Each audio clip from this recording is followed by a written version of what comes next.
Welcome back to the John Mendola Show on WILK. 10:41 in the morning, and reliving some memories here with the Coughlin Crusaders football tradition. We got some pictures out of some yearbooks back from the 30s, so it's been a long time. And, of course, John Joseph with us, a couple other guys with us, coaches and players. And Coach Joe, getting back to some of those memories for you. And everybody's, of course, got that thing, hey, who's the best team? What's that?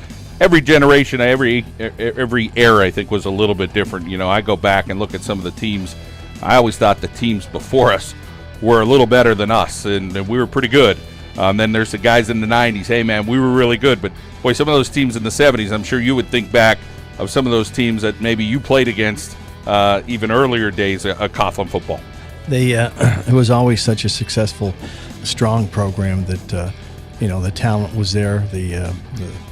The kids are super hardworking kids, and that just helps makes the program. And you're right, the 70s, 80s, 90s, everything's a little bit different, but I could never ever pick the best team because there were so many good teams. Like in each decade, there was a kid just step out and did a great job. So it was a wonderful experience. And Bob Anthony, assistant coach for the program for such a long time, and BA, you coached the junior high level. You coached with the varsity guys. For you, just being around the guys, I think a warm feeling for you to see these kids grow up and become young men. Absolutely, John. To see these young men and put in the work that they did, and not only on the field, academics, and to see what they've done in their years as young men.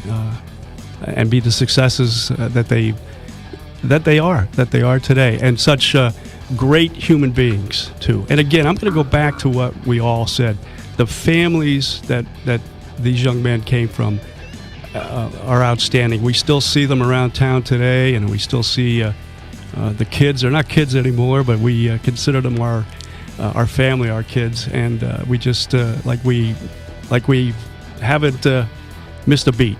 Yeah, that's for sure. And it was a great program and great memories. And Bucky Greeley with us as well. And Bucky, you talked a little bit with Dave Brzezinski last night, and you would say one thing, he would say another. And I said to Dave, I said, what was it like when Bucky came? I said, you really showed him some stuff. And he said, well, Bucky kind of showed a lot of people a lot of stuff coming to Penn State University as a freshman. Oh, I mean, that was a thrill for me. Being able to play with Dave, and I was talking last night and a little bit this morning. A big thrill for me was when my dad had the time off work where he could take me to a Coughlin game. So I grew up thinking Dave Brzezinski was the best player in the world. I think he was coach, if I'm not mistaken. I know he was Big 33 and all Scholastic, but he was all American. He was like one of those first publications, like, was it Sunkist back then or something like that? Yes, it was. Yeah, what a tremendous kid. And super smart, great guy. So when I had the opportunity, because obviously hopefully he's listening. He's a lot older than me.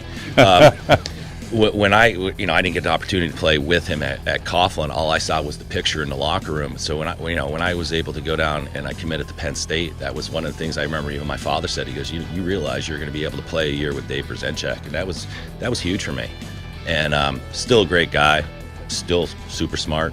And we shared some Coughlin stories and some Penn State stories last night.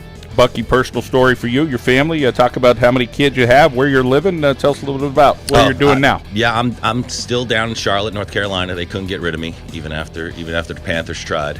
We're down there. Married my high school sweetheart, then Tanya Dreas, now Tanya Greeley. 2 kids. My princess angel, as I call her, Anna. I just got a text. She started at left midfield for her soccer team this morning in their first goal. Her first game, and she forced a corner kick, which resulted in a goal. Up to date. And then my son Paul, he's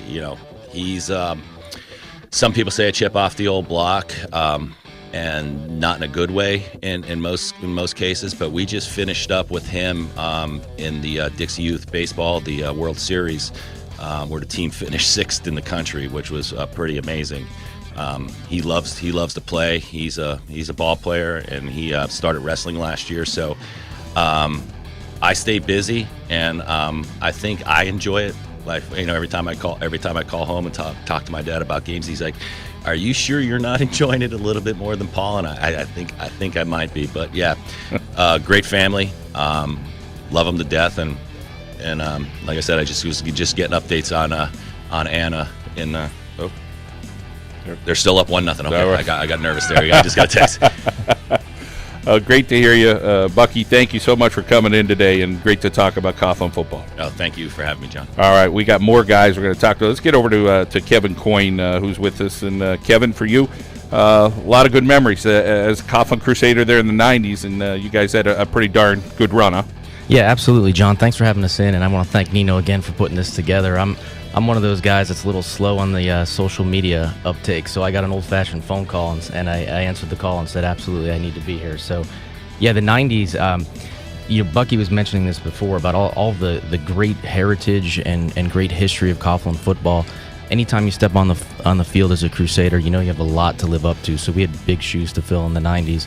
Felt like I think we got classified as a rebuilding year, so that put us a little bit behind the 8 ball there to start, but played with some really great players, Nino and Matt here as well, and just a great time, great memories. I think Bucky mentioned it as well. It's a family.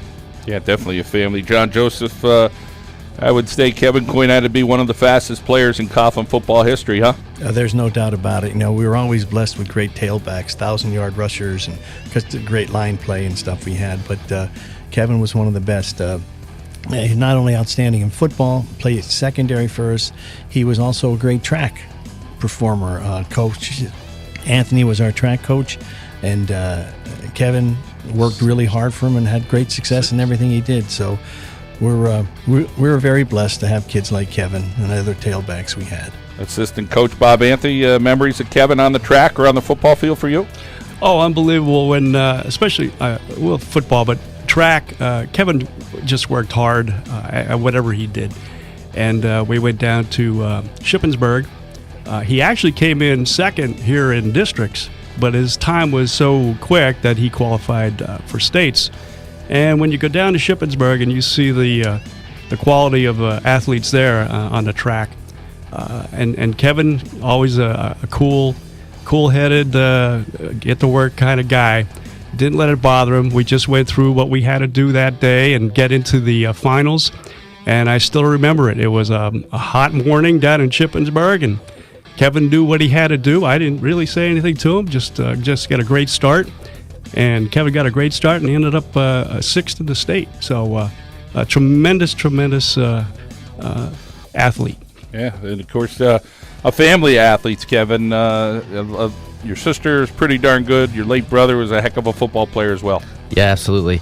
I was a little conflicted last night because my sister, living out in the back mountain now, any other day of the week I'd be sitting on the back mountain side, but I knew where I had to be last night on the Crusader side.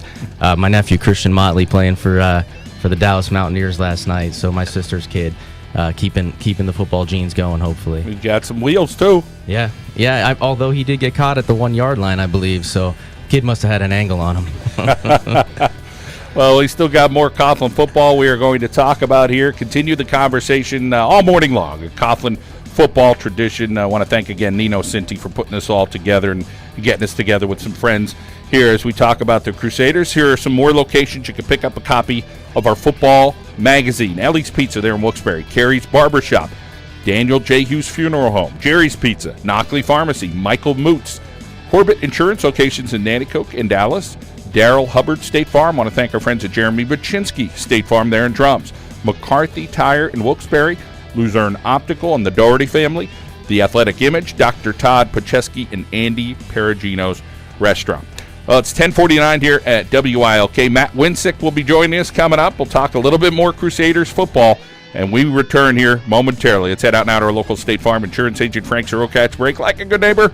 Frank Zerokatch is there. We'll be back in WILK.